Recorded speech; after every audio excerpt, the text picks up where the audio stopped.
society language difference. So this week we are going to look at the events of May 68, and in particular we're going to look at two thinkers, Guy Debord and Raoul Vaneigem, both associated with the Situationist International, both of whom radically politicized everyday life and drawn a mixture of avant-garde art and radical Marxist theory in order to propose a sweeping and widespread revolution against the many different forms of oppression that were recognized to exist in late 50s, 60s France and the West. Now, in this recording, in this class, and in the reading, you're going to probably think and identify a few links with material that we've come across already, in particular the Frankfurt School. But you might also be thinking about structures of power and their grip over knowledge and their grip over even not power as something that is outside us, but power that then operates within our own minds that we've talked about with Foucault, Fanon. So let's see what we make of this week. Right. What you can see here is an image of some American cinema goers, and this is the cover of Guy Debord's The Society of the Spectacle, which is one of the readings that we're going to be talking about this week. This is the English translation cover. This isn't the cover that the French original had. And we can see these cinema goers, kind of glued to some screen that is outside of the picture itself. They look hypnotized, brainwashed. Their faces look glum. They are enthralled to the spectacle of capitalism. Now, the actual story of this image is slightly different, as their figures, more complex. It's an image that from the American magazine Life magazine, and these are people that were attending the first ever colour 3D film. And most of the pictures of them actually laughing, smiling, but this is one where they look really glum. This is what you get. Anyway, it seems like a really great image to talk about what we're going to be doing this week. Let me show you the agenda. This is what we're going to cover. I think this recording probably lasts about an hour, but I'm never really that sure. This is an image of a barricade. We're going to be talking about the events of May 1968. Then we're going to be looking at Raoul Vaneigem first, the revolution of everyday life, and we're going to look at the idea of banality. Why is everyday life boring, so boring under contemporary capitalism? And how does he try to politicize habitual life, personal life? The personal is political. We're then going to meet the Situationist International, and I'll need to say there that we're not supposed to call them, we're not supposed to talk about situationism, but we can talk about situationists, although they're always ejecting each other out of this movement. We're then going to move on to Guy Debord and the Society of the Spectacle. We're going to look at what a spectacle is, and no, it's not related to glasses, but it is how you see. And then we're going to talk a little bit about the legacies of 1968, but I'm going to hold back on some of this for the end of this course when we look at Jean Baudrillard and postmodernism. We're going to look at what happens at the end. Okay, right. So let's start with some stirring images.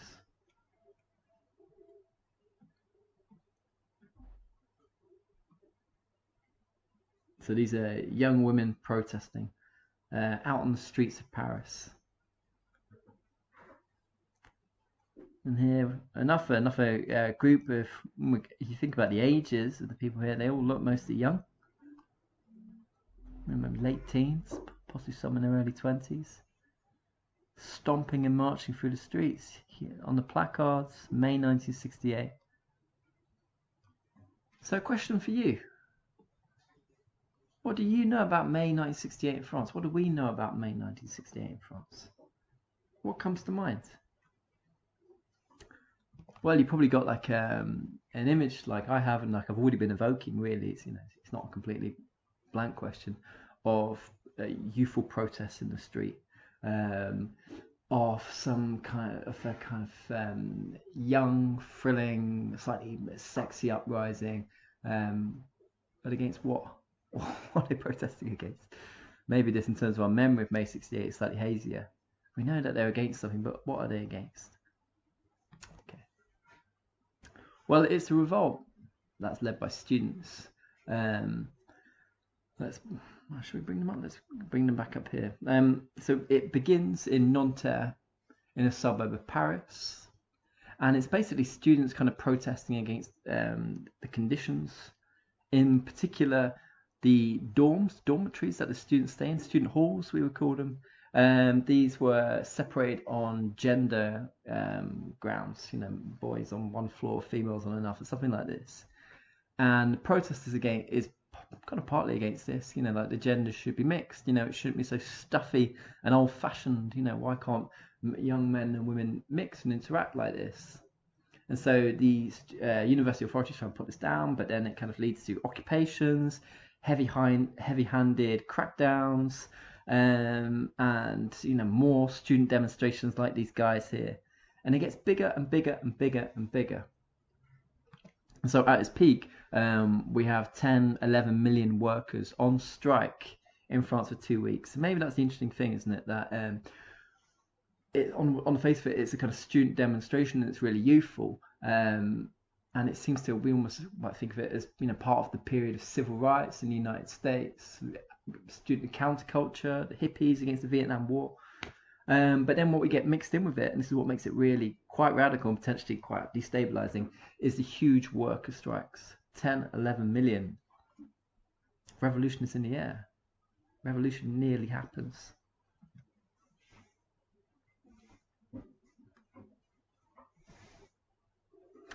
So the key events take place over really 1 month. Lots of universities are occupied, but it begins in Paris, mainly with the Sorbonne. Factories end up being occupied. The head of state, Charles de Gaulle, flees the country. So that's the interesting thing. There's a real fear at this point that there's going to be a revolution or a communist takeover, because that also plays into things. And this is what de Gaulle ends up being able to kind of offer. He calls on military support. And in the end, there's a counter demonstration in support of Charles de Gaulle, and he kind of comes back to the country triumphantly in order to restore order. There's an interesting thing. This has come up in our own news recently in response to all the protests around Black Lives Matter, and the way that at least Richard Nixon in the late 1960s used kind of the fears of the silent majority, of the moral majority, against mass demonstrations and urban disorder as a way of getting re-elected on a strong ticket. Something like this happens in France too. Snap election. And de Gaulle ends up getting a much bigger share of the vote than he had before. So de Gaulle ends up coming out of May 68 more powerful than he was originally, which is very unexpected. Let's look at some more images. Again, you might want to think in this image about who the actors are, who the figures are. You can probably see on the right the police. I think they're the police, and probably, well, maybe they're the National Guard, I don't know. The authorities with their quite heavy-looking truncheons. You can see a dog, can't you? And then you've got these young people, and it is a youthful thing. It's a student movement largely running away. Here's another image. The streets barricaded. Look at all those stones that the riot police are running. Now, we don't know if they're running away or they're running towards. I would probably guess, based on the image, that they're running towards something, that they've scaled the barricade and now they're off to crack some heads. But those stones are themselves part. And if you've been to Paris or other French cities, you might be able to think of this. Think about what the pavement is like. All those kind of small stones. The pavement has been pulled up. You can see that the sheets of metal barricades have been made. It's interesting, isn't it? Let's look at another one. This is a long shot image of a street, and in this there are lots of cars that have been turned over, basically, all across the street. Some of them look like they're burnt out, and this probably looks like the morning after the night before. We can see people surveying the damage done.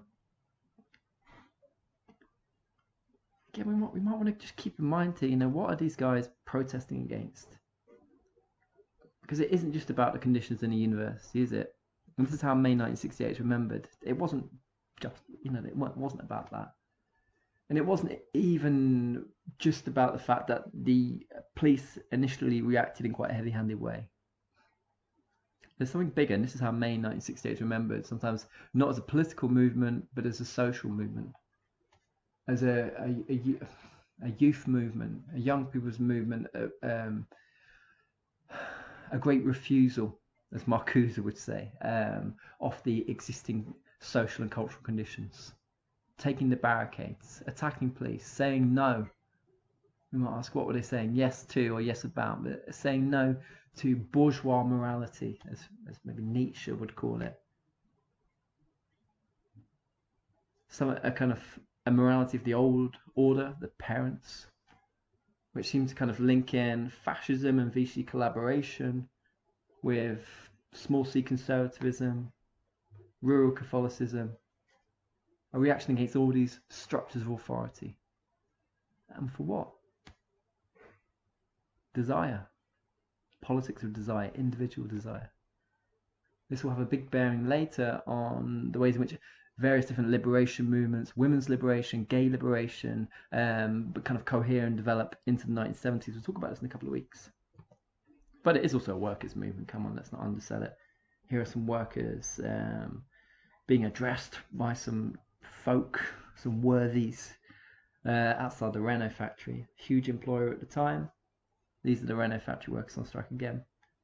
Because I guess what is it maybe interesting about May 68 is that you have the students, but then the workers decide to go on strike. And what do they want? Well, my French is not great. I'm just going to give you what I think is a translation of that banner. Time to live? They want no more than a 40-hour working week. Because maybe that's the other thing, isn't it? We think about May 68. We think about these countercultural protests. And sometimes this is seen as a moment in which the left gets painfully divided against itself because it ends up becoming associated with social movements and identity and so on and so on. And although that is a big part of what's happening in May 68, the other part of it is these workers' strikes and occupations, which think about the UK. Think about the miners' strikes that bring down Heath's government 72-74, the miners' strike of 85. We've got these two different movements, two different strands of the left, and they're meeting. There's a question that sometimes gets raised now that, maybe it's these kind of Ponzi student revolutionaries who have alienated the workers. I don't buy into that. We need to kind of look at how there's a common struggle here. But maybe what's different about the students is that they are likely to go into lower middle class work, secretarial, white collar work, rather than the industrial work of the Renault workers. But there's, these kind of strikes are also a refusal against the banality of work, the boringness of work, of the conveyor belt, of factory work. This is a revolt against all of that. But, as I told you, the revolt does not succeed. It kind of does, and it's interesting. Maybe there's a parallel here with the Iraq War protests in London that probably some of you, like me, were involved in. They were seen as a colossal failure at the time, but they succeeded, I suppose, in their impact in the fact that there hasn't been any major Middle Eastern interventions since. Blair's legacy is completely tarnished. May 68 didn't succeed because de Gaulle ends up getting re-elected on landslide on the 23rd of June. But there's something about the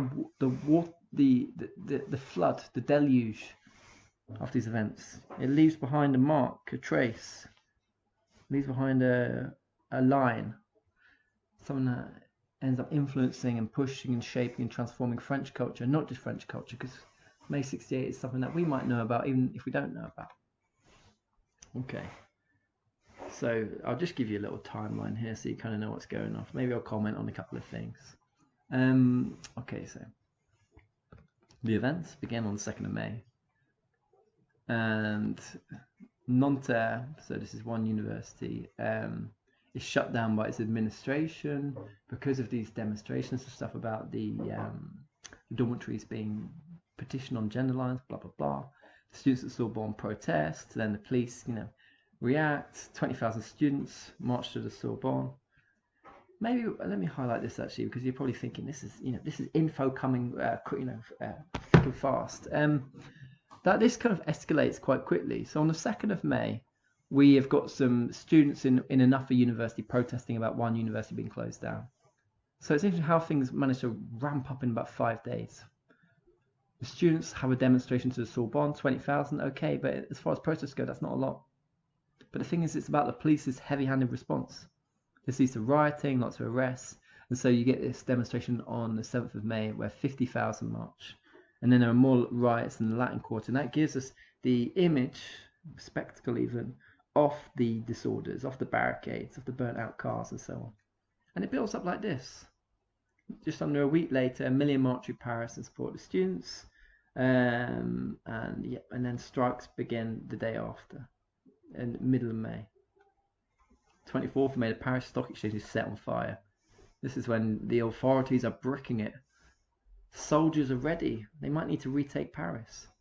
So what do? Well, probably, quite cannily, they sense that if they're going to, keep hold of society, they need to kind of buy off the workers in some way, and that's what happens. Unfortunately, folks, maybe this points to the power of protest and occupations, that it can force the powers that be to offer better conditions.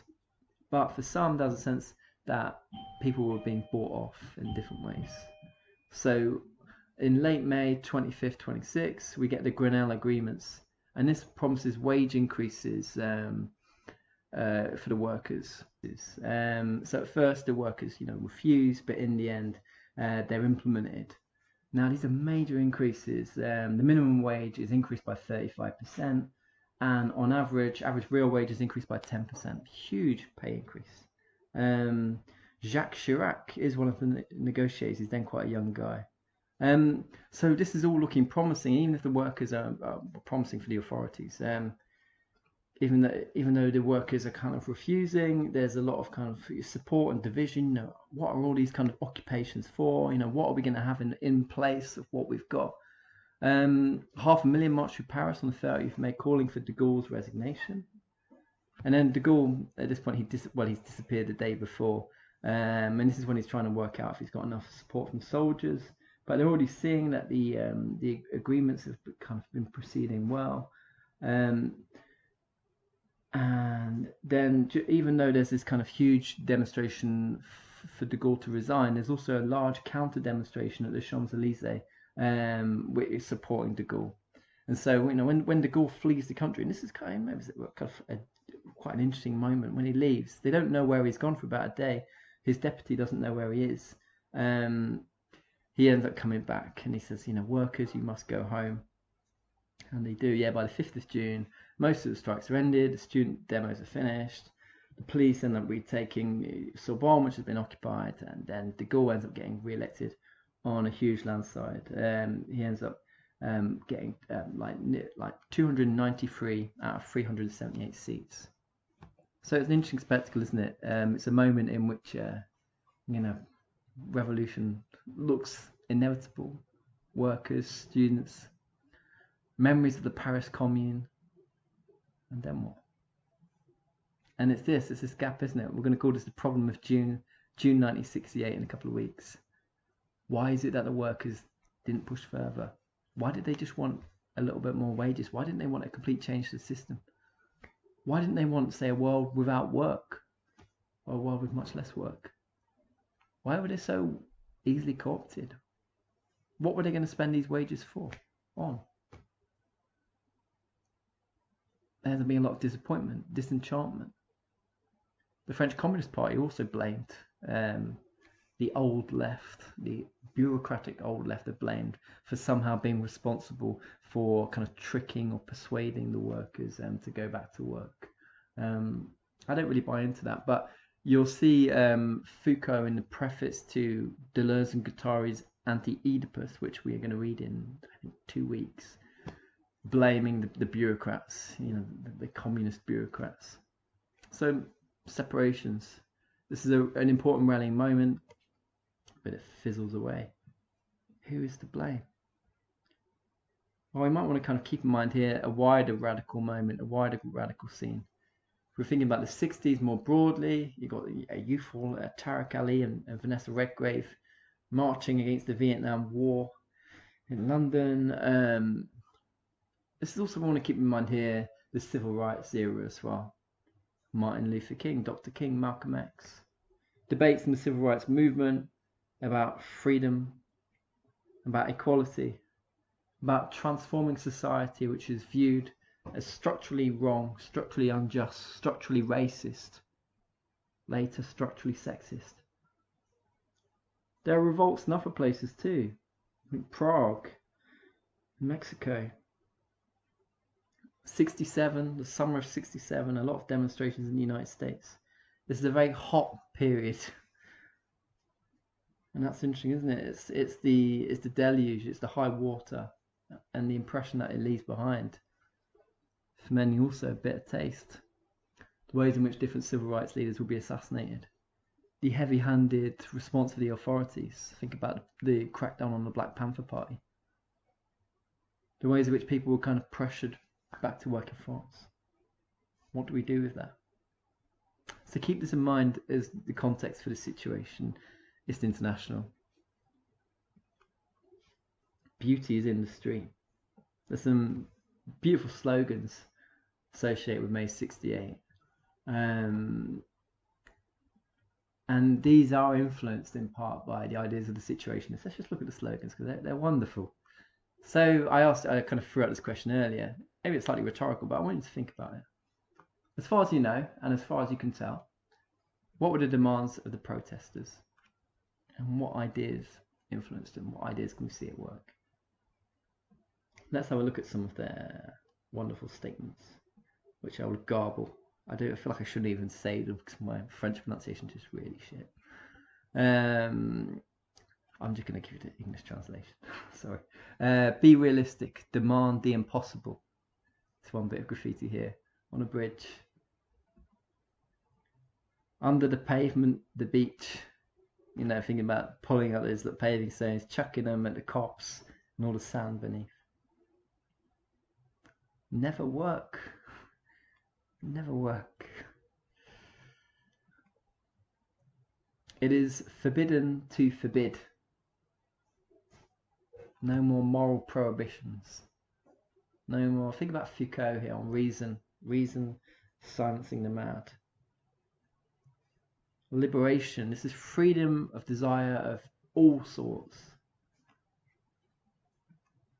So these slogans of 68, which are all great. Another one.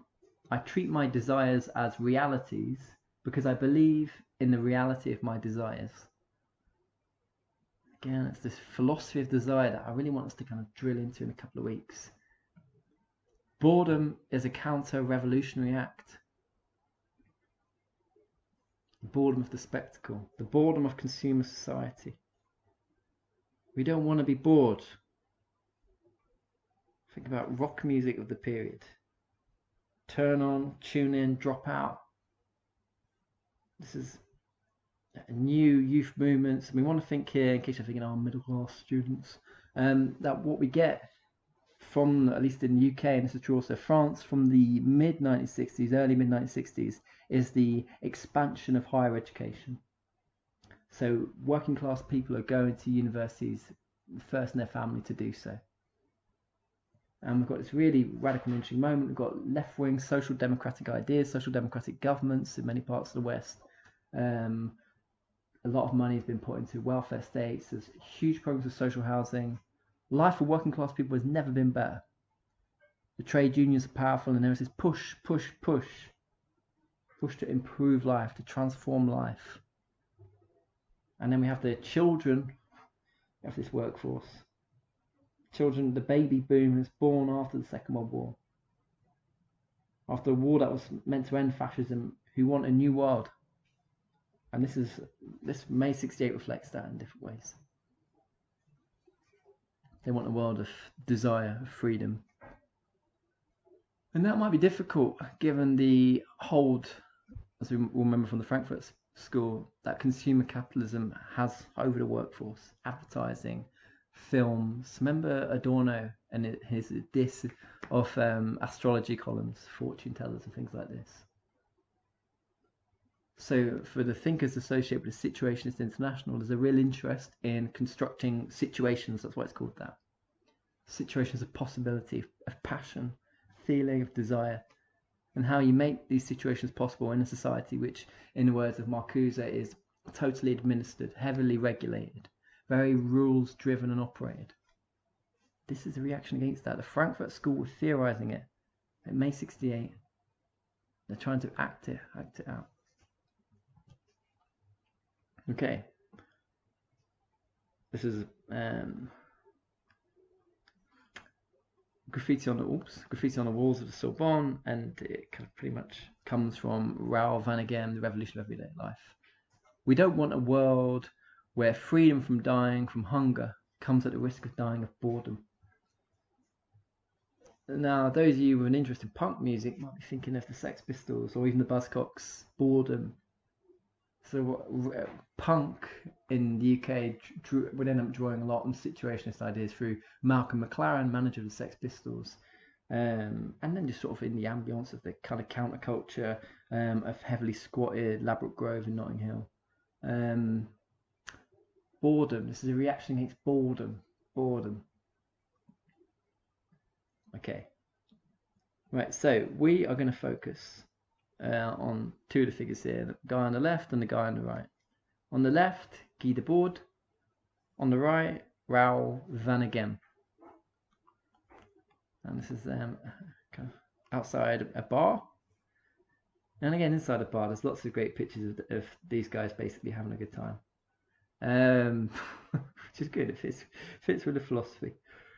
Right, we're going to talk about the revolution of everyday life first, which the French title is slightly different. It's like a treatise on like manners, savoir vivre, on how to behave, how to live. Treatise on manners for the use of the young generations. But in English, it's the revolution of everyday life. It's totally different, isn't it? Totally different title. Let's look at some of the ideas that come up in this book. So one of the readings that I set you is kind of from the beginning and the end of this work, but I encourage you to read it. If you kind of wanted me just to tell you what on earth this book is about, it is a slightly romanticized rant against modern capitalism. And the way that capitalism impoverishes and makes our lives very boring. Very boring because we have very few spaces and possibilities for genuine freedom. Now you might be thinking, what freedom is that?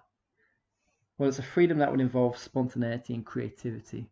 A freedom that isn't just kind of, that has no reference to spending money, to wages, to buying, nor does it have any reference to images of ourselves or others, fantasies of being a pop star or a sports star. There is something that's very romantic about situationist ideas, and this is very much the case in Raoul Vaneigem's book. It is very romantic. It's this kind of dream for like a genuine and authentic freedom and desire. And you might be thinking here, this sounds a bit like the existentialist, isn't it? Sartre, Simone de Beauvoir, that powerful, very influential French intellectual generation 20 years before what we're looking at.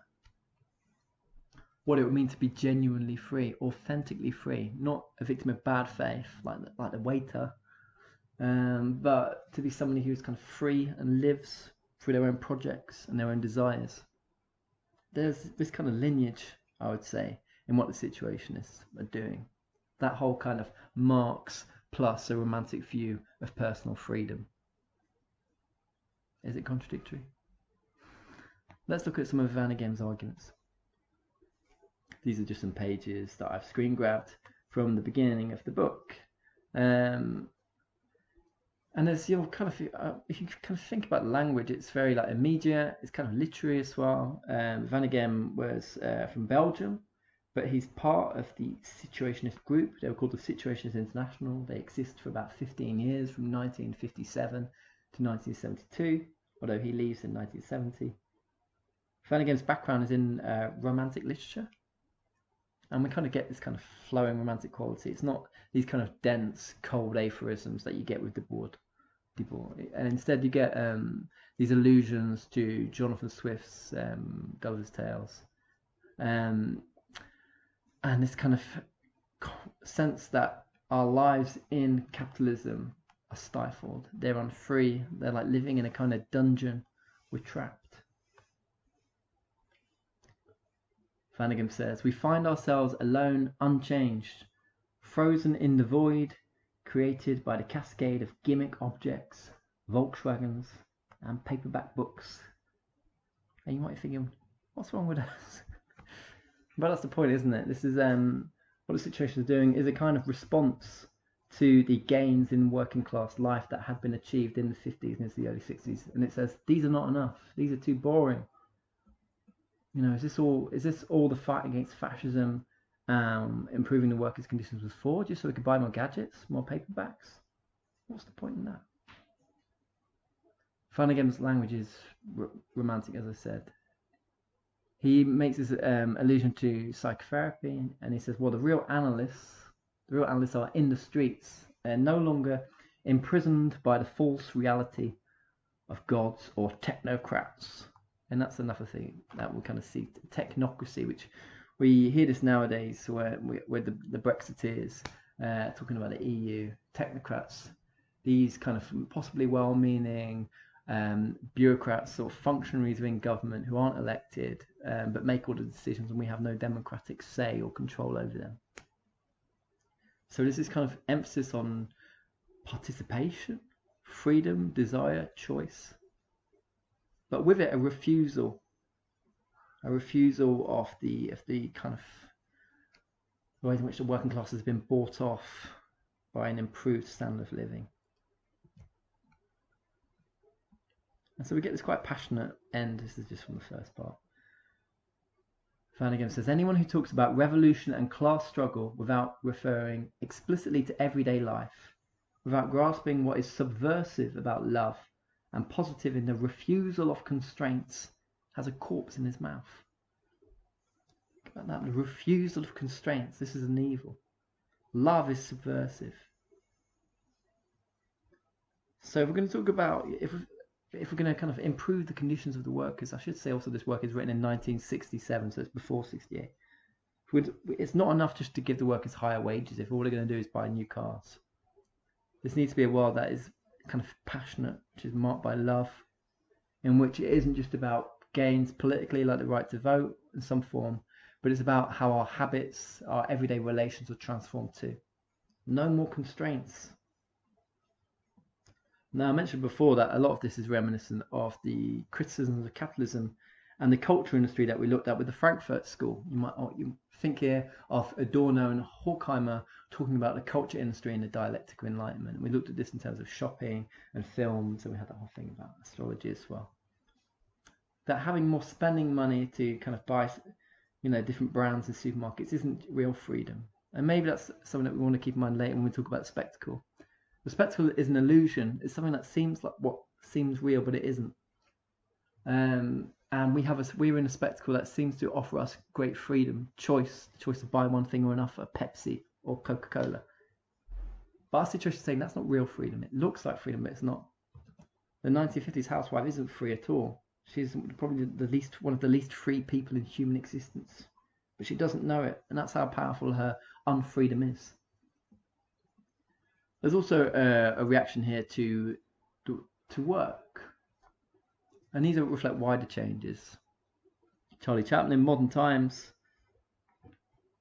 comedy, but a comedy that draws on life on the Fordist conveyor belt. The ways in which factory work had changed a lot, in particular the early 20th century. Already, work in factories could be quite unskilled, and it could be quite dangerous. Think of the Victorians and the women and children that are working in these horrific conditions over 10 hours a day in factories and dying very young.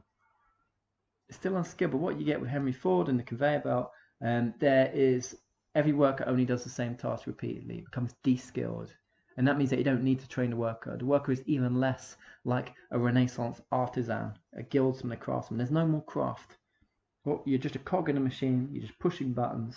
And if you don't like it, someone else can push those buttons, and maybe we'll pay them less. So workers become de-skilled. Workers become miserable and boring. This is a feature of work from the early 20th century. This is different. All right, let's think about some other concepts that are important in Vaneigem and for the Situationists more broadly. The first one is freedom. What do these guys mean by freedom? Well, think about the refusal of constraints. The vision of freedom here is very, very broad. very romantic. It's against all forms of kind of hierarchical order, all forms of power, all forms of top-down political organisation, anything that deprives us of a kind of personal freedom. But it's also freedom from any dogmatic school of thought. And I think about the ways in which Adorno and Horkheimer analyse the Enlightenment as having something repressive within it, repressive of otherness, repressive of what is not reason. We had that with Foucault as well. This freedom is part of it. Alienation is another important concept for Vaneigem and Debord later. Now you get alienation in Marx. He talks about the alienation of the worker. But what we get here is something that is a bit deeper, that we're not just alienated from work in the sense that it's unskilled work and it's not really a reflection of us, but we're also kind of alienated from our true selves because we live in a world that's dominated by mass media, consumerism, advertising, and fantasies of the good life, wherein we might be able to participate and find some kind of pleasure or payback in this. Now here, when I talk about fantasies of the good life, I'll just drop in something which is a much more recent concept. It's the idea of cruel optimism from the cultural theorist Lauren Berlant. She's writing at the moment. This book came out maybe 10 years ago. And it's very interesting. It talks about modern contemporary capitalism. And Lauren Berlant argues that she's looking at American culture here. Why is it that poor Americans, believe and participate in the American dream? And part of that is the role of fantasy, isn't it? That we seek opportunities for pleasure or success. And we dream or we imagine that we can find success in the system even though we never can. And that's what's cruel about it. For many Americans, they will never become wealthy in the American dream. The system is totally rigged against them. And yet there's that fantasy, that belief, and that's real. You might say that's what keeps it all going. We might want to keep this in mind here when the Situationists talk about alienation. So if we're alienated, if we're in this kind of bubble, this spectacle, then what Vaneigem and what Debord are trying to do is wake us up. Classic, and maybe that's what you get in the Enlightenment too. Immanuel Kant, in the essay What is Enlightenment, describes enlightenment as man's emergence from his self-incurred immaturity. It involves waking up and thinking for ourselves. Here we should become self-aware of capitalism and of our true and authentic desires and emotions. We're going to become active and not the passive objects, victims of adverts and bureaucracy. Now, boredom is an important concept for Vaneigem and for Debord. Modern life under modern capitalism is boring. It may seem interesting, but actually it's really dull. All the adverts, the cheap holidays, enough of people's misery, or quote Johnny Rotten. Or think about, if we're going to draw on some music here, That's Entertainment by The Jam, Paul Weller. A long day and thinking about your holidays. It seems like the workers have got it great. They've never had it so good. That's what British Prime Minister Harold Macmillan said. But do we really? Are we not working longer and less free than we were before? That's what these guys are talking about, Vaneigem and Debord. Everyday life has become banal. And we're poor for it. It's not a poverty in material terms. It's a kind of poverty of the self, poverty of the soul. There's not much to us. We just buy, we're tired from work, and that's it. If you want to think of another modern cultural instance of this, I should have put this on the slides, I'm sorry. If you Google this Facebook group that existed for a period of time called Boring Dystopia, associated with the cultural theorist Mark Fisher, who we talked a bit about in a Zoom call last week. Just look it up, and it's about Britain, say, I don't know, 6-7 years ago. It's life seems great, we're all free, but how come we've never been more lonely and miserable than ever before? There's also this distinction, and you get this actually, you get this in Stoic philosophy.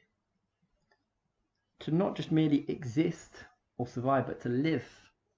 To live. You get this in Seneca. Seneca says we just exist. Esse, the Latin word esse. But what we should strive for is vivere, to viv, to live. So this is a boring life under the spectacle. It's not really free. And what these guys, the Situationists, are wanting us to turn our minds to is to learn how to truly live, to affirm our desires to be creative and spontaneous, to be open to the new, to be open to chance encounters. And that kind of forms a bit of their practice, if we can call it that. Now, what we also get alluded to, and this is the later part of the reading that I set you from the end of the Revolution of Everyday Life, is an allusion to the wider urban disorder and riots that are taking place in other parts of the world at this point. There's this kind of feeling, you get this in a lot of literature from the late 1960s, I love this stuff myself, that the world is changing, the tide is turning, and things are sweeping away. Now, Vaneigem is writing in 1967 when there really is a lot of heat. And things changed by the 70s. We'll talk about this in a few weeks. Let's listen to Vaneigem. He's talking about this new moment. Quote, Watts, Prague, Stockholm, Stanleyville, Turin, Mies, Santo Domingo, Amsterdam. This is basically where protests are taking place. Quote continues. Wherever passionate acts and a passionate consciousness of refusal shut down the factories of collective illusion, the revolution of everyday life is underway. Collective illusion. Quote continues. Resistance intensifies as poverty becomes more general. Again, it's probably more subjective poverty. Quote continues. The precipitating cause of so many particular issues that have long sparked confrontation, hunger, constraint, anomie. Let's bring this up. Anomie is like a kind of a condition of like apathy or listlessness. Illness, anxiety, isolation, deceit, has now been exposed in its fundamental logic, its empty and all-enveloping form, its horrifyingly oppressive abstractness. Okay, there's a tendency for Vaneigem to kind of to start off well and ruin it in sometimes over-sweeping statements. I'm sure we'll have fun pointing these out when we talk on Zoom. Anyway, the quote continues. Actually, and hear this. The whole world is being overthrown here. It is the whole world of hierarchical power, of the state, of sacrifice, of exchange, of the quantitative, the commodity as will and representation of the world. Now, here he's making an allusion to Schopenhauer. Schopenhauer in his philosophy talks about will, this underlying will being the force of everything. Vaneigem saying it's the commodity. This is, quote continues, now coming under attack from the driving forces of an entirely new society. A society still to be invented, yet already with us. And that's powerful, isn't it? It's this kind of charge or groundswell, this movement of a new society, a new world that affirms desire, which is against all forms of oppressive abstraction. No longer about a collective illusion of cheap holidays and paperbacks and Volkswagens, but it's a world that's authentic, in which we really live. We don't just merely survive or exist. Now, you might be thinking, a more hard-headed of you might be thinking, well, what does that involve actually? Is this a world where there's no police or no work whatsoever? Who's going to sweep the streets? Who's going to wipe the bums of people in old folks' homes? And these questions are often thrown at our romantics. But the charge here is about the way in which the working classes and the lower middle classes in the developed West live. All of these things, these effects of enlightenment, these effects of industrialization were sold to people as offering freedom, a better quality of life than seen in the medieval times or in communist Russia as it was then. But Vaneigem was saying, well, maybe that's not true. Maybe this isn't a genuine freedom. Maybe we're not as free as we would think. Now, when we think about this kind of critique and challenges to the West, you might have been thinking of Foucault earlier. Foucault and his challenge to psychiatry as it existed in his time, the huge institutions, the way in which the mad, might find themselves being lobotomized or their brains electrocuted. Foucault's kind of concern or alarm about what madness is. Madness, as far as he saw, often reflects the power of those who can point the finger and say, you're mad. Madness itself reflects the anxieties of a prevailing social order that changes in different periods. But when Foucault's talking about the classical period, the Enlightenment period, the morality changes to a morality of work. Again, think about what Vaneigem is saying. We live in a morality of work, but this is work that is boring and unsatisfying. We're lonely and depressed and isolated. Frantz Fanon too. His work, his brilliant work that we talked about and debated a few weeks ago, not just looking at race or empire, but looking at the psychological structures and assumptions within France, within white culture, and within places that have been colonized too, like Algeria, like Martinique. Self-hatred and inferiority complex, and how that works. Both of these figures are looking at how power works inside our heads. Maybe there's something like that happening here with our bohemians. Here they are. Here's another image. Debord and Vaneigem are kind of on the right here. Okay, so let's give a little bit of a background to the Situationists. So you might have heard those dates earlier, 57 to 72. This is when a group called the Situationist International, which is never very big, exists. But the Situationists, like I said, they have two sources: avant-garde art and Marxist political theory.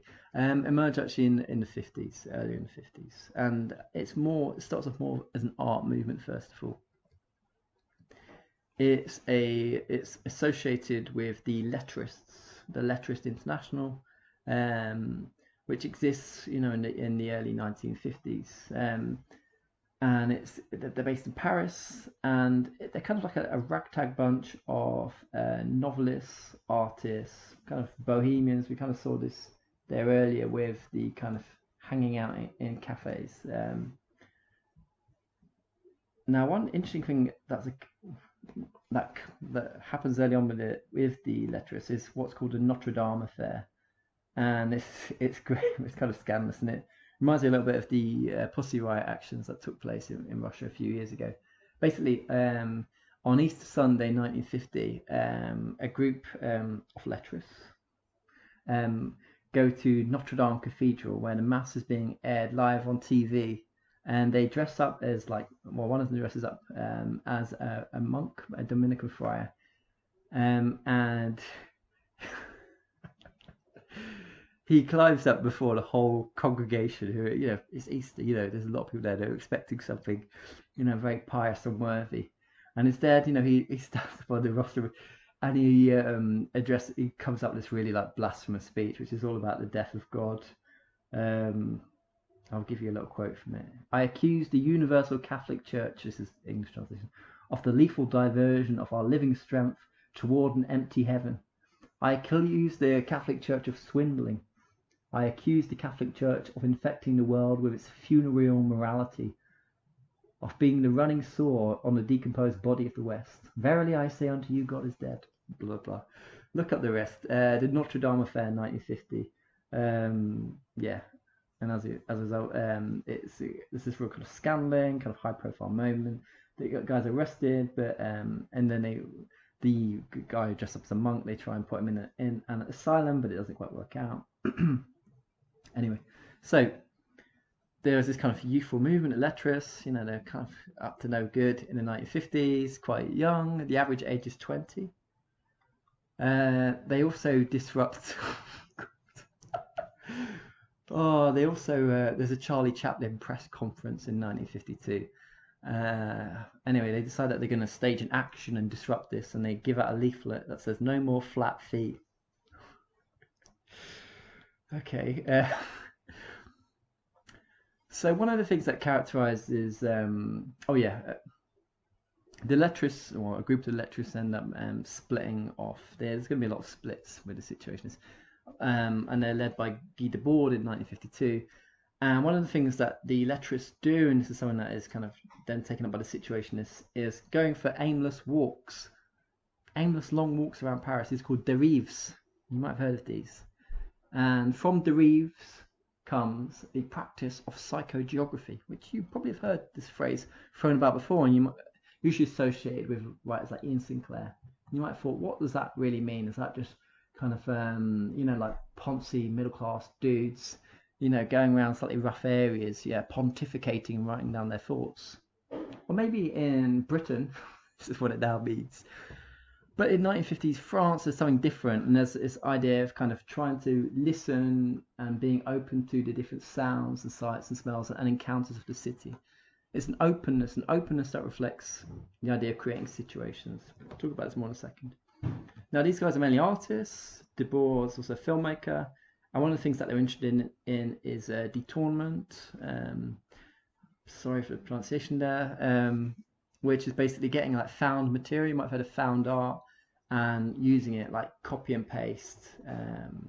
Getting this found material and just kind of pasting it, cutting it up, and then pasting it in a different way. This might be making you think of punk record covers, and this is very much inspired by this. I'm going to show you a couple of examples here. You can see the photographs pasted next to ripped up newspapers and magazines, and then some scrawled handwriting. And then another here. This is quite representative of taking kind of images like clothing, maybe ones that find more pornographic, and splicing them together along with text in a way that kind of produces a new meaning. You take what is everyday and boring, mundane, and you kind of produce new effects by taking it out of its context and using different meanings. And you get this a lot of kind of like protest, left-wing artwork, culture around zines that still exists and existed a lot 5, 10, 15, 20 years ago. Okay, so you have the lettrists. They did that thing, Charlie Chaplin, Notre Dame. But then in 1957, they decided that they're going to be something slightly different. They're Situationist International forms. And there's Guy Debord, Askew, Michel Bernstein. There's hardly anyone in it, to be honest, given that a lot of people have written about the Situationist International subsequently. Probably no more than 20 people at any one time. And at the very beginning, they have this kind of international magazine called International Situationist, and because these guys are so radical, they say, in this first magazine, they say there's no such thing as what we're doing, basically. There's no such thing. Well, I'll give you a quote. There's no such thing as situationism, which would mean a doctrine for interpreting existing conditions. So there are situationists, but there is no situationism. Okay, I don't know if that clears it up. You might think, what does this mean, the whole constructing situations? What are they getting at? So the founding manifesto of the Situationist International was called Report on the Construction of Situations from 1957. And that's interesting, isn't it? That this is a fairly long-lasting movement before the events of 67 and 68, which are what we're focusing on. And so they defined the construction of situations as, quote, the concrete construction of momentary ambiences of life and their transformation into a superior passional quality. Again, this thing before that we've noticed.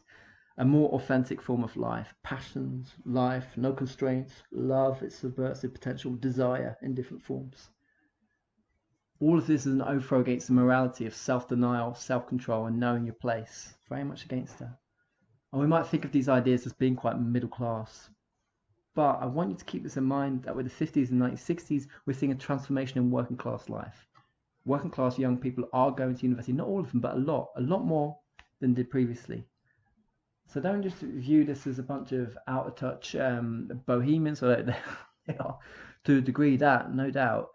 But there are this is an interesting mix of different people, different groups, and it's a wider refusal against what working class life will amount to: the cheap holidays, the three-piece suite, the suit, the stale marriage, the misery, the domestic drudgery. It's against all of this, and what it affirms in its place is this very romantic and very ill-defined concept of desire. So there's this kind of journal that exists, publishes essays. Not many people are in it, international, not many people are reading it. What's interesting about situations is that they have a big impact really much later. And again, as we've seen before, they're against banality, they don't like consumer culture, they're in favour of freedom and spontaneity and stuff like this. Let's have a look at some of the artwork that is associated with May 68, which kind of really draws on this. This is a famous one of the sheep return to normal. Normality is something that is being resisted and refused here. How about this one? Has a bearing on de Gaulle and whether to vote against him or not. A vote changes nothing, the struggle continues. The struggle does continue.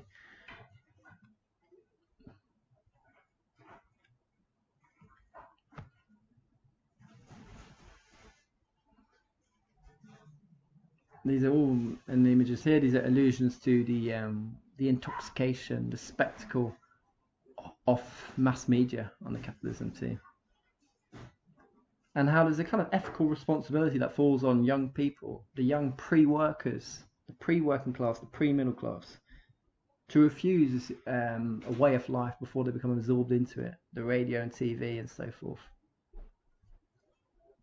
So here are some images of our guys.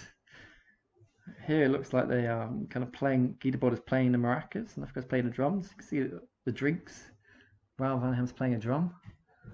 This is in the next slide. This is from one of Debord's films, and this is just another image of these guys having a drink in a bar. Right. Let's move on. Let's talk about Debord and the Society of the Spectacle, which also comes out in 1967. So 1967 is a key year. Okay, so what is this book doing? What's it trying to tell us? Well, I've asked you to kind of look at a few different aphorisms off it. It's fairly long. I think there's about 220 or so aphorisms altogether. Each about a paragraph, each quite philosophically dense. You might have found this a little bit harder to get through than the Vaneigem. Now, number 4 is a kind of a famous one that's usually quoted in relation to Debord and this idea of the spectacle.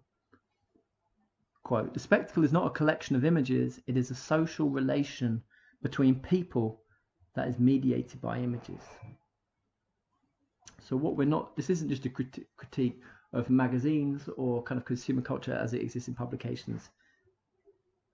It's not about something that is outside all of that and outside all of us. It's in us and it's between us, if that makes sense. It's the way in which our relations with other people and ourselves have become mediated by images, fantasies, dreams of being like something or wanting something. The ways in which our desires and our wishes are co-opted, situations say recuperated into a capitalist system which makes us work for long hours for low wages. And then what little we have, time and money, we spend on something that ends up propping up the system again, kind of thereby doubling our alienation.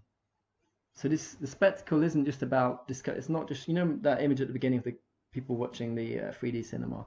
The spectacle, you don't just think of that as a screen outside. The spectacle is the gap between all of the people that are sitting next to each other. From number 6. Understood in its totality, the spectacle is both the result and the goal of the dominant mode of production. It is not a mere decoration added to the real world, it is the very heart of this real society's unreality. In all of its particular manifestations, news, propaganda, advertising, entertainment, the spectacle represents the dominant model of life. It is the omnipresent affirmation of the choices that have already been made in the sphere of production and in the consumption implied by that production. And so on and so on. So this is about a way of living. It's a mode of life that kind of represents everything that can be thought. Foucault might describe it as an episteme. Everything within this kind of web of capitalism, of wages and spending, of advertising, consumerism, the commodity. We have all become commodities. We view other people as objects. What we wish for and what we see ourselves as is objects. Is images. Now I mentioned the Frankfurt School. I think this is a useful way of thinking about this. When we looked at the Frankfurt School at Herbert Marcuse and One Dimensional Man, we looked at some advertising, and the way we looked at some American advertising like this from Motorola, which isn't just selling like hi-fi sets and stuff like that. It's selling personality. It's a way of life. It's a fantasy about being really cool. And we get this with the Chevy cars from the early 60s as well. Chevy can match your personality and then some. But what kind of personality? The kind of the personalities that are on offer here are all quite narrow, aren't they? You know, there's the golf club man, there's the, you know, smart office exec, you know, there's the youthful young family and so on. Maybe what if our personalities don't conform to these narrow types, molds? What do we do then? In a sense, the point is that no genuine personality could conform to these narrow marketing molds. There's always something of human existence and human life, human design, human passion, which is always going to exceed that, which capitalism offers, which a spectacle offers. Further in, Debord, this is from Aphorism 59. Behind the glitter of spectacular distractions, a tendency toward banalization dominates modern society. I think the process of things becoming banal or boring dominates modern society the world over.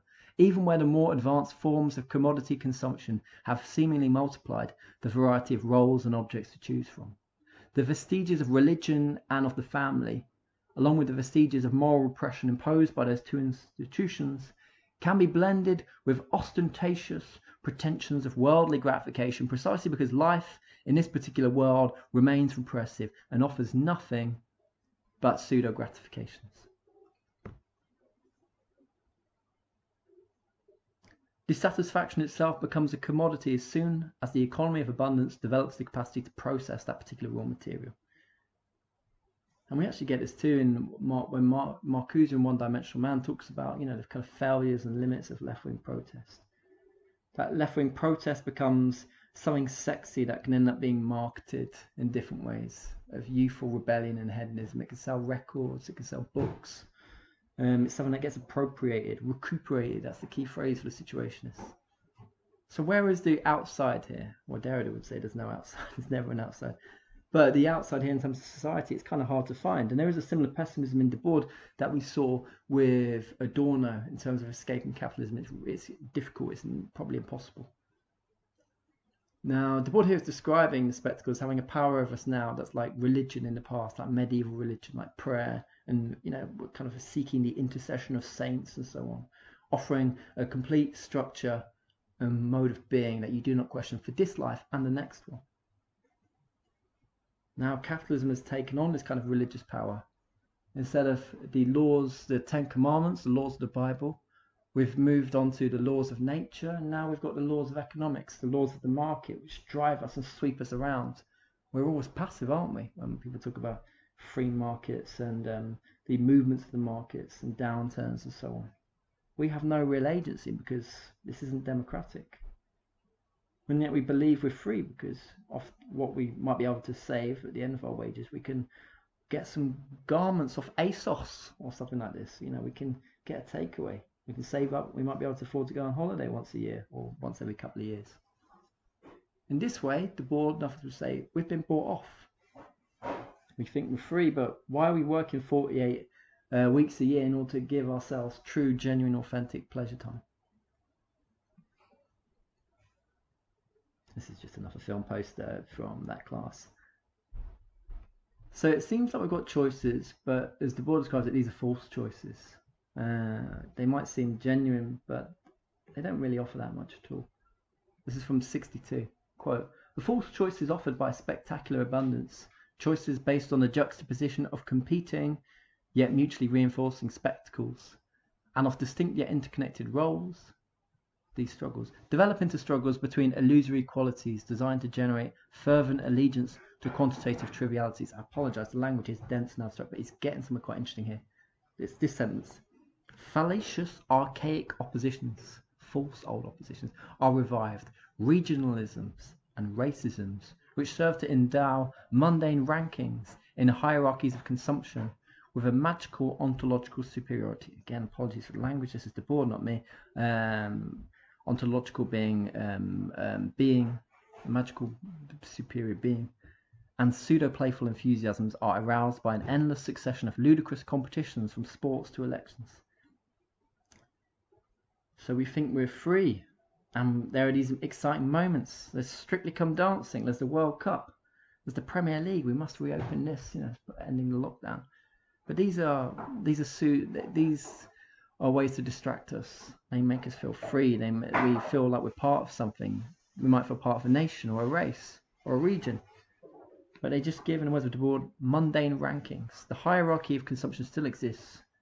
The laws of the economy, the social structure doesn't change in any real way. We're just distracted. This is just bread and circuses. Now these guys are writing in 67, so they don't know about June 68 and the pay rise for the workers on strike. But this happens. Okay, let's start rounding up. Actually, I should have put this earlier. I'm going to show a slide that I should have really showed earlier on. it basically goes over this situationist involvement in May 68, because we know that these events kick off in 68, but there's an interesting build-up that takes place before then. So in 62, people involved in Situationist International, remember there's hardly anybody, 10, 20 people. The artists in the group are pushed out in 1962 after Debord insists that all art, quote, must be dissolved into a unitary revolutionary praxis. So all art must be for some political end, or it doesn't count. Okay.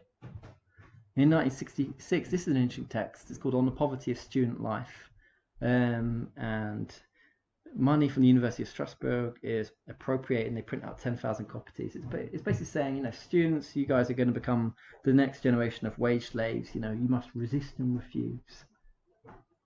Now, this is where we start seeing more of an involvement in what happens later. 1967. Remember, our guys had published their books in 67. They'd probably written them in 65, 66.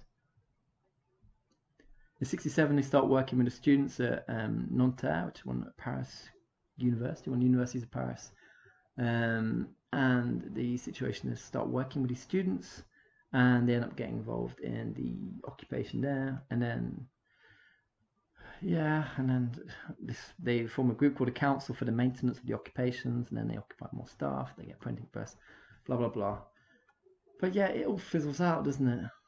None of these these spontaneous romantic movements for kind of change and desire and authentic freedom and so on. They know what they're against, but what are they for?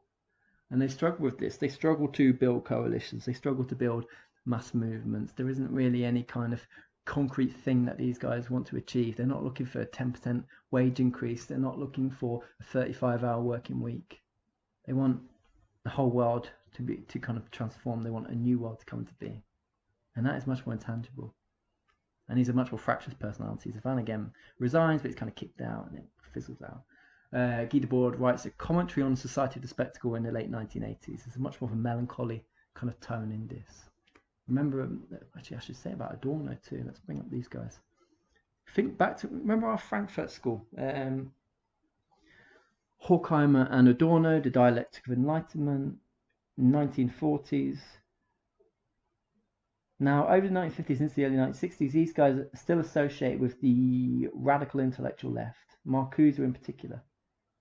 And then the student demonstrations happen and they kick off. And they're not just in France, there's knock-on effects everywhere. There are all sorts of occupations in West Germany, in the United States, even in the UK. Hornsey Art School is occupied, the LSE I think is occupied. There are these student occupations happening everywhere. A great refusal is taking place. Now Marcuse supports the students. He thinks, yeah, this is great. Okay, I'm not sure. He's a little bit unsure about some of their demands, but he thinks that broadly this is something that should be championed. But Theodore Adorno does not. He does not support the students. Althusser is enough who ends up kind of finding himself slightly on the wrong side of the students, even though he's on the radical left. Althusser, we're going to meet him next week. And Adorno's kind of office, I think, is occupied by students in Germany, and he calls the police to get rid of them. And this kind of creates a gulf, and the students are like, what do you mean you're siding with the pigs against us? You say that you're really radical and left wing, but you are part of the old order. You're part of the established order. And then his Adorno's lectures start being disrupted. The students say to him that he needs to practice self-criticism, which is quite a Maoist idea, really. That he needs to open up and almost kind of confess about his bourgeois nature in some form. But Adorno, he basically sees these students as anti-revolutionaries, counter-revolutionary, because genuine revolution can't be about occupations or desire or kind of drinking drugs. It needs to involve a kind of a wide scale sweeping over the capitalist system. But of course, the whole problem with Adorno is that his vision of revolution is so distant, it's so eschatological. It's like an apocalypse. It's the next life. That in some ways it is very hard for it to be realised. And so the students are disrupting his lecture, and then some of the young women there start stripping off and burying themselves topless. In order to, what does that mean? There's a discussion of this in Stuart Jeffrey's book, Grand Hotel Abyss, which I really recommend on the Frankfurt School. I guess maybe making a point about their sex, and about sex and sexuality, our sexual natures, our desires. as a way of trying to, challenge, his kind of, his staleness, his, I don't know, his kind of personal frigidity when it comes to revolution. And Adorno is so shocked by the ways that the students all like disrupt his lecture that he stops teaching. And then not long after, when he's going hiking, he has a heart attack and dies. And sometimes this whole stuff is linked with it. Anyway, right, let's evaluate the Situationists International, our young guys here. So it fizzles out, and it's not really clear what they even want. Let's look at a few quotes. And these are from the Situationist International publication. Quote, presented with the alternative of love or a garbage disposal unit, young people of all countries have chosen the garbage disposal unit. Elsewhere, ours is the best effort toward getting out of the 20th century. Which all sounds amazing. There's a whole condemnatory thing here. The young people are choosing the garbage disposal unit. They're choosing the bells and whistles, the bread and circuses of consumer capitalism instead of genuine, authentic freedom. But there's also something a bit snide about that, isn't there? These guys aren't. They need to wake up. The masses are asleep. Return to normal. They're all in a dream world. We're the true revolutionaries, and we're going to get out of the 20th century. Now, this isn't a mass movement by any stretch. Remember, it has its roots in the avant-garde, the artistic avant-garde. And this is always going to be opposed to popular culture and mass docility. The problem is that we might sense a subtle elitism about it as well.